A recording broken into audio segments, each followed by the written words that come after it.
안녕하세요. 긍정의 여러분, 여러분의 긍정 닥터 이정실입니다. 오늘은 건강에 꼭 필요한 하지만 종종 오해를 받는 황화수소에 대한 이야기를 해보려고 합니다. 황화수소 처음 듣는 분도 계실 텐데요. 먼저 황화수소에 대해서 말씀드리면 우리 몸에서 자연스럽게 생기는 가스 신호 분자 중 하나입니다. 최근 몇 년간 그 역할이 알려지기 시작했는데요. 건강기능식품이나 일반인들께는 알려져 있기를 관절염과 관련해서 역할이 많이 강조되고 있습니다. 여러분 혹시 MSM 이런 거 들어보셨나요? 거기서 언급되는 황물질이 바로 이 황화수소를 만드는데 작용을 합니다. 위 건강과 관련해서도 사실 아주 중요한 역할을 하거든요. 황화수소가 위 점막을 보호하고 염증 반응을 조절하고 심지어 위암을 포함한 여러 위장질환의 예방과 치료에 있어서도 정말 중요한 역할을 하고 있거든요. 황화수소의 생산 과정에 대해서 먼저 좀 알아봐야 되는데요. 황화수소는 우리 몸속에서 시스테인이라는 아미노산 대사 과정에서 생성됩니다. 이 과정은 황화수소가 생기기 위해서 특정 효소들이 필요한데요. CSE 또 CBS라고 하는 효소입니다. 이름이 중요한 건 아니고요. 이런 효소들이 작용을 해야 황화수소가 만들어집니다. 황화수소는 다양한 역할이 많이 알려졌는데 대표적으로 1번 혈관 확장 기능이 있습니다. 황화수소는 혈관을 확장시키는데 아주 중요한 역할을 하는데요. 그것 때문에 혈압을 조절하고 동맥경화와도 관련이 있는 중요한 물질로 알려져 있습니다. 그러니까 혈관 건강에 전반적으로 도움이 되는, 여러분들 이런 이야기 들으면 또 생각나시는 가스 분자가 있죠. 네,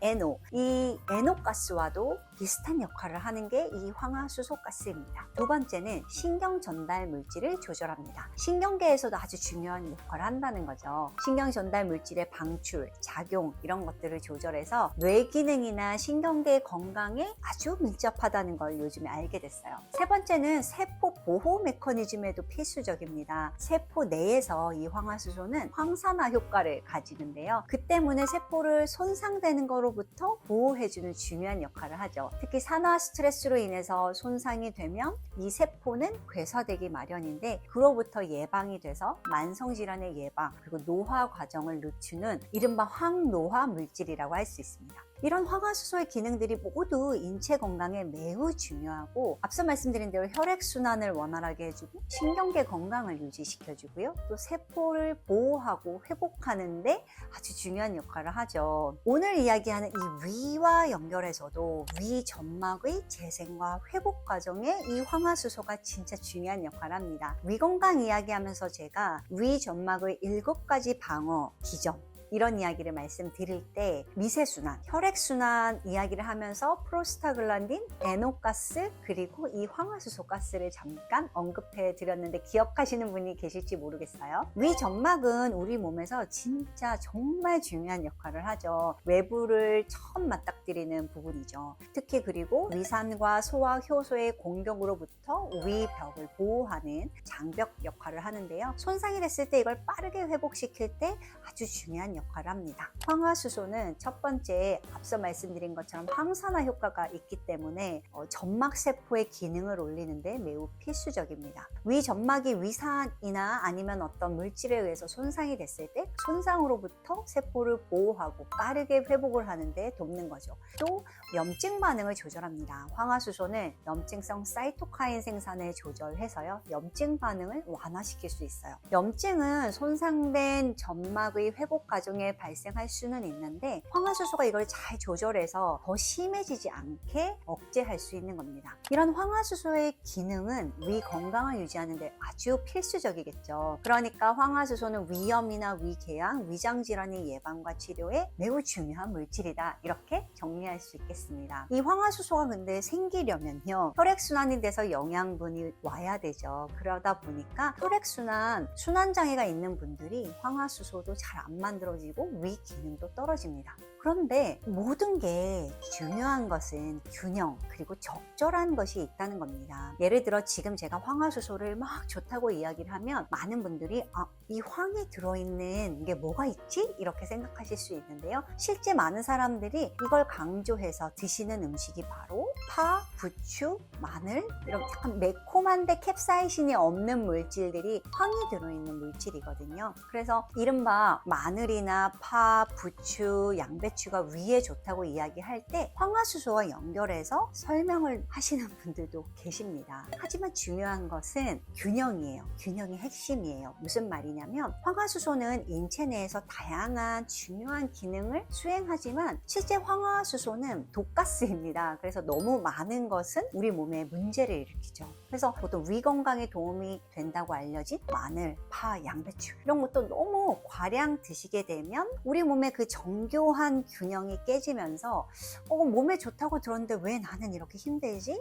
이런 경험을 하실 수 있습니다. 또 마늘, 파, 양배추와 같은 식품들은 이 황 성분뿐만 아니라 식이섬유도 많습니다. 이 두 개가 만나서 일어나는 일이 오히려 여러분들에게 트름을 많이 만들고요. 뭔가 속이 더부룩하고 장에 가스가 차는 느낌, 뭔가 배가 빵빵한 느낌을 만들 수 있어요. 식이섬유는 우리 몸에서 소화 흡수될 수 없죠. 정상적인 소화와 장 건강에 그래서 아주 필수적입니다. 변에 적당하게 만들 수 있으니까요. 또 일부 좋은 유익균들의 먹이가 되기 때문이죠. 하지만 과도하게 드시게 되면 장내 환경에 또 다른 문제를 일으킬 수 있는데요. 특히 수소 생성세균과 같은 일부 미생물은 수소를 생성하고 또 이 수소가 독성이 강한 SRB 즉 황환원균과 만나서 그 촉매로 황 성분이 많이 함유된 음식의 부패를 촉진하게 되면 외인성 황화수소가 많이 발생하게 됩니다. 이런 과정은 장내 미생물 군집의 불균형을 초래하죠. 이런 상황이 되면 우리 몸속에 대부분에 있는 중간균들, 그러니까 유해균과 유익균 말고 사실 대부분은 중간균인데요. 이런 중간균들, 또 심지어 일부 유익균들은 이